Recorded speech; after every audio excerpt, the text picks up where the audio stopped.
Okay, so I thought I would use this time as I'm driving to talk about visas.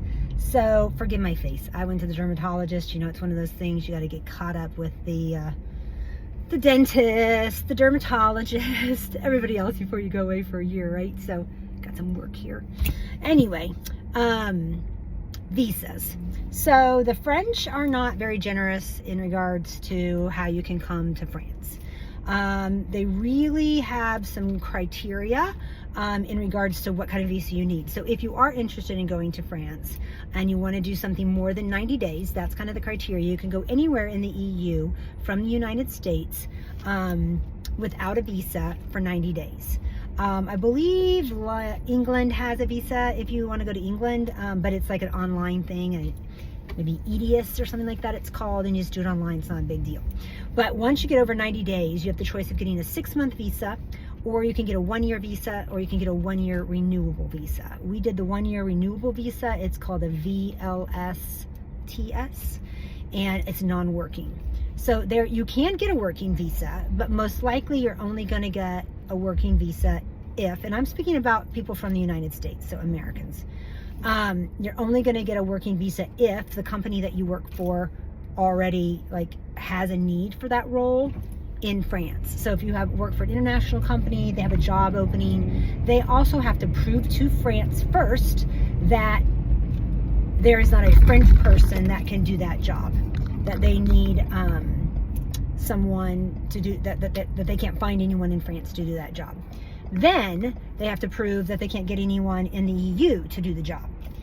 Then they can hire an American to do the job. So, you know, they're just trying to protect their jobs in their country, and I certainly don't think there's anything wrong with that. I mean, I get it. They do not allow you to, which this is kind of interesting, I don't know why they don't, but you can't get a non-working visa, meaning like, oh, I don't want to get a job in France, but I work online, or my company allows me to work from home, so I can, you know, be an international,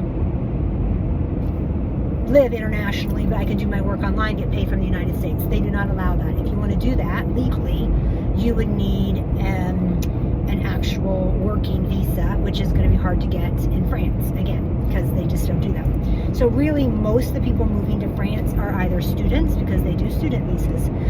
They're either students or they are retired people. Now, I will say, when I say retired people, I usually mean real retired people, which my mom considers retired people, people that are receiving a pension. That's what the French people consider it too. People like Christopher and I, because of our age and not getting a pension right now, we're basically just considered unemployed, which is, you know, we just don't have jobs, which is weird. And it's hard for the French to understand that. So that's been a little bit of a challenge in proving that we can afford to come to them without a pension. We're having to kind of prove income in other areas. One of the things that we've done is we're getting kind of an allowance each month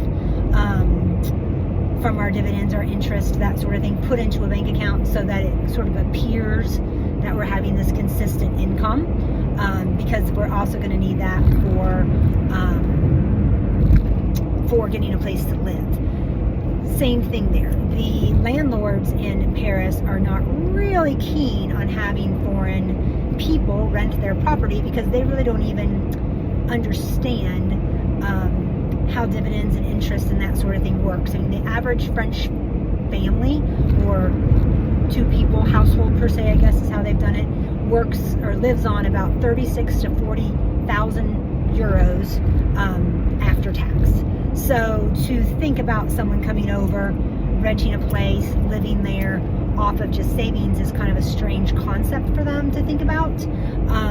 And so it's almost more than they can sort of even want to figure out. So they're just like, forget it, I'll rent to a French person or to someone that has a contract with a French company for a job. So we're having to be a little more creative in finding a place to live long term, and using like a relo company that will then be the one that communicates all of that and presents a dossier of all of our financial papers, our tax papers, also something that's called a guarantor. It's a company that will guarantee that if we don't pay our rent, they will pay it for us. All of that stuff, of course, costs extra money than if you were just going to get an apartment. So it's a big process that way, but it is hopefully going to work and hopefully going to help us solidify a place faster than some of these horror stories I've heard from people. So that is our plan. So as far as the visas go, you apply for a visa. You can go online and just Google French visa criteria. You'll get a website, it'll come up, it'll kind of give you a little test that you can take, like a little quiz, and you'll go through all the little pieces, and it will tell you basically what you qualify for, what type of visa you could potentially apply for.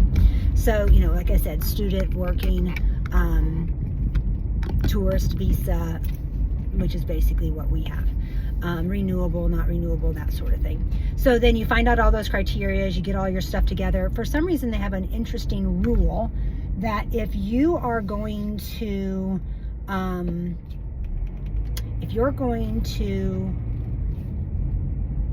be there 6 months or less, between 90 days and 6 months, you can apply for your visa 6 months ahead of time. If you are going to be there 6 months, or if you're going to be there more than 6 months, you'd have to get a 90-day, or you have to get a 1-year visa, right? Or you want to do a renewable visa, then you can only apply 90 days before you leave. So that's a little nerve-wracking. You know, you're planning everything in your life, and it's all down to, well, sure, I've got this airline ticket bought, I've got everything set up, this hotel, some people do Airbnbs, whatever. I did not do an Airbnb because I did not want to have to worry about their cancellation fees, which are basically non-existent, right? And then you don't even get to find out until 90 days before you're gonna move. So anyhow, do all that paperwork, you have to go online, you apply, there's a third party that kind of does it all, and you have to go to a location where they have a French embassy. So here in